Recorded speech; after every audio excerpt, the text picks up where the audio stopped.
ప్రకాశం జిల్లా మార్కాపురం మండలంలోని బిరుదల వలస గ్రామంలో త్రాగునీటి సమస్య తీర్చాలని శుక్రవారం గ్రామ మహిళలు ప్రజలు బిందెలు డ్రమ్ములతో ఆందోళన చేపట్టారు.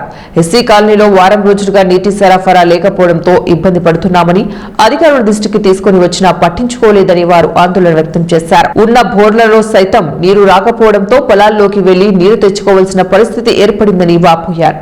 అధికారులు ఇప్పటికైనా స్పందించాలని గ్రామస్తులు కోరుతున్నారు. గ్రామస్తుల ధర్నాతో తాత్కాలికంగా శుక్రవారం సాయంత్రం ట్యాంకర్ ద్వారా నీటి సరఫరా చేశారు. ఈ రోజుల నుంచి వాటర్ తోలటం లేదు. తోలే వాళ్ళని అడిగితే అధికారులు పై నుంచి ఆపమన్నారు, వర్షాలు పడి వాటర్ వస్తున్నాయని. కానీ ఇక్కడికి ప్రెజర్ లైన్ అయితే లేదు. అధికారులను కోరుకునేది ఏంటంటే ప్రజలు బాగా ఇబ్బంది పడుతున్నారనేది గమనించాలి. వాటర్ త్వరగా ఈ వాటర్ సమస్యను పరిష్కరించి తొందరగా నీళ్లు తోలమని చెప్పాలని కోరుకుంటున్నాం. ఈ రకంగా ముసలాయన 70 సంవత్సరాల వయసులో కట్టివతో వచ్చింది.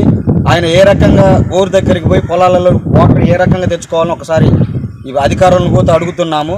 తొందరగా ఈ ముసలి వాళ్ళని చూసి పరిష్కరించమని కోరుకుంటున్నాం.